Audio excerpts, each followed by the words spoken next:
ba'd. Salawat serta salam semoga senantiasa tercurah kepada junjungan kita Nabi Muhammad SAW beserta keluarga, sahabat dan seluruh umatnya hingga akhir zaman. Dan melafazkan Allahumma sholli ala sayyidina Muhammad wa ala ali sayyidina Muhammad. Allah. Pada umumnya ada 3 konsep yang berkaitan dengan pemanfaatan harta benda. Pertama, komunis dengan prinsip mengutamakan kepentingan masyarakat di atas individu. Tiap-tiap individu tidak memiliki kemerdekaan dan hak kepemilikan sehingga mengutamakan si miskin namun kerugian bagi si kaya.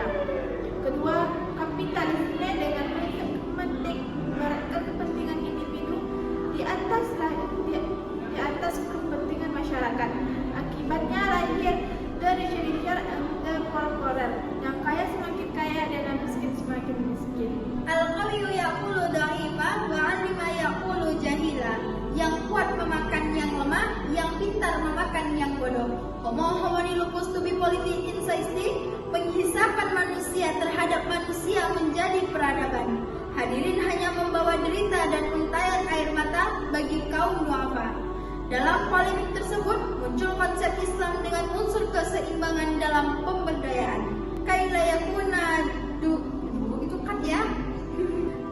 yakuna daula baina aghniya minkum. Agar harta kekayaan tidak hanya mengalir di antara orang-orang kaya di antara kamu sekalian, tapi dirasakan pula oleh kaum duafa. Prinsip tersebut diantaranya diaplikasikan melalui zakat, wakaf, dan infak. Karena itulah zakat, infak, dan sedekah adalah solusi pemberantasan kemiskinan. Dengan landasan surah At-Taubah ayat 103 yang berbunyi, A'udzubillahi minasyaitonirrajim. Bismillahirrahmanirrahim. Khudz min amwalihim shadaqatan tutahhiruhum wa tuzakkihim biha wa shalli 'alaihim. Inna salataka sakanu lahum wallahu sami'un 'alim. Yang artinya, ambillah zakat dari harta mereka guna membersihkan dan mensucikan mereka, dan berdoalah untuk mereka. Sesungguhnya doamu itulah yang menumbuhkan ketentraman jiwa bagi mereka.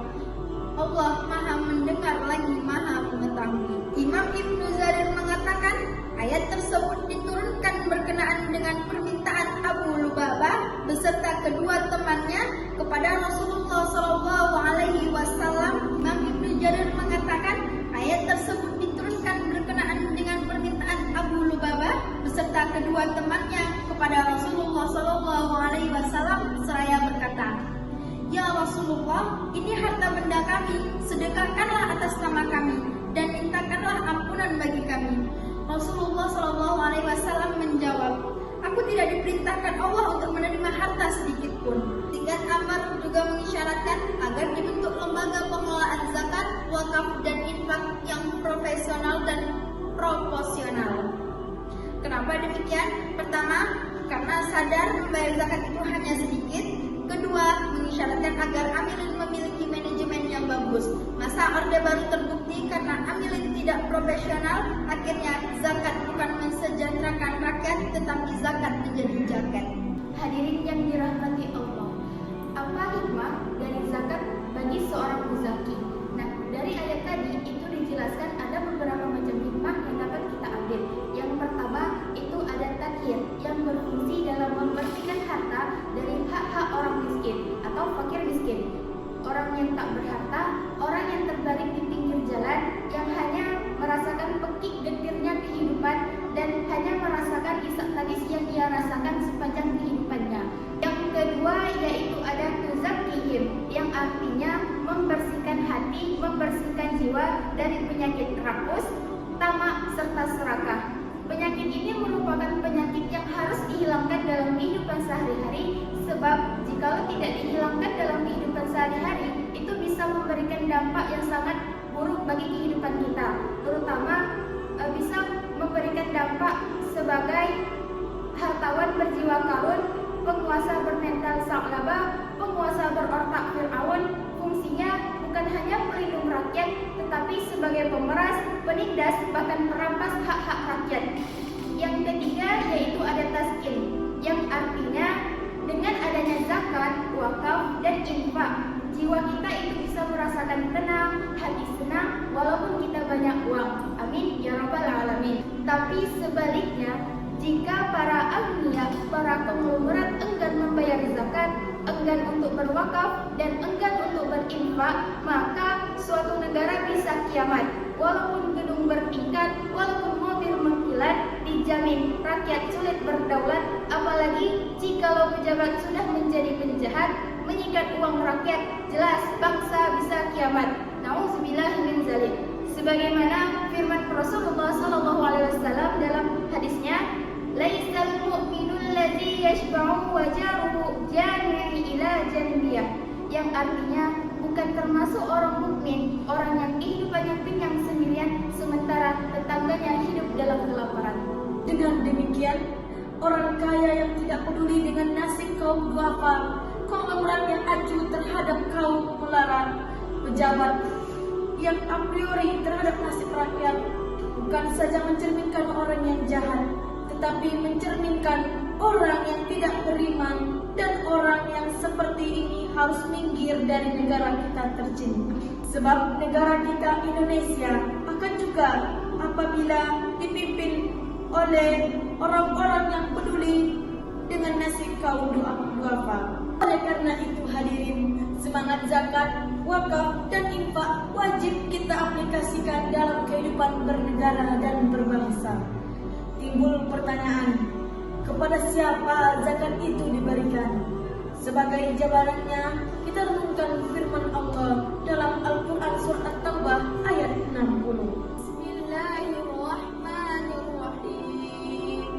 Innamas shadaqatu lil fuqara'i wal masakini wal amilina 'alaiha wal mu'allafati qulubuhum wa fir riqabi wal gharimina fi sabilillah wal gharimina wa fi sabilillah wa ibnis sabil faridatan minallah wallahu alimun hakim, yang artinya sesungguhnya zakat itu hanyalah untuk orang-orang kafir, orang-orang miskin, para amil zakat, orang-orang yang dilunakkan hatinya atau mu'alaf, untuk memerdekakan para hamba sahaya, untuk membebaskan orang-orang yang berhutang untuk jalan Allah, dan untuk orang-orang yang sedang dalam perjalanan sebagai kewajiban dari Allah. Allah mengetahui lagi maha bijaksana. Hadirin yang dirahmati Allah, ayat tersebut diawali dengan innama.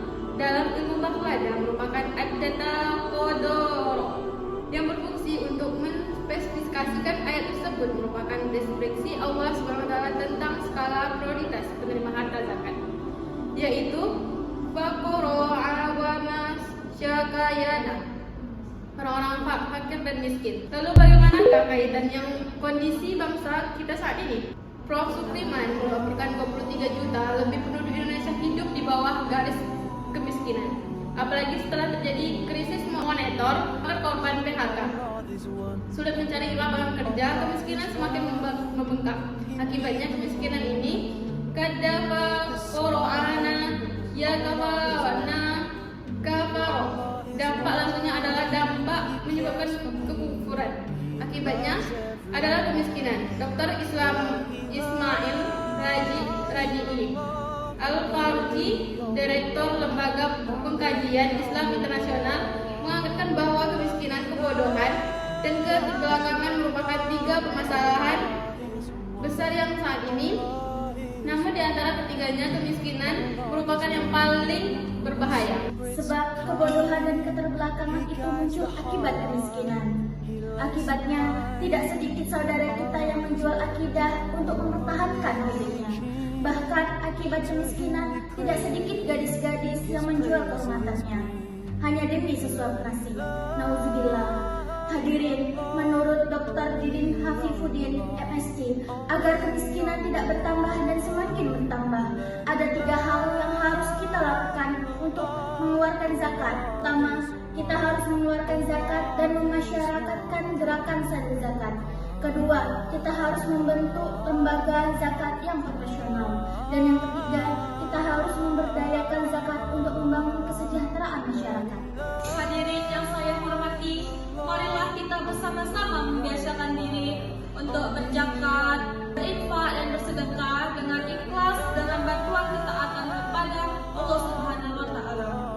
Semoga melalui amalan tersebut kita dapat membantu sesama mengurangi kemiskinan dan memperoleh keberkahan serta ridho dari Allah Subhanahu wa taala. Amin amin ya rabbal alamin. Demikian ceramah dari kami. Apabila ada salah kata yang disengaja maupun tidak disengaja dalam penyampaian, mohon dimaafkan. Wassalam.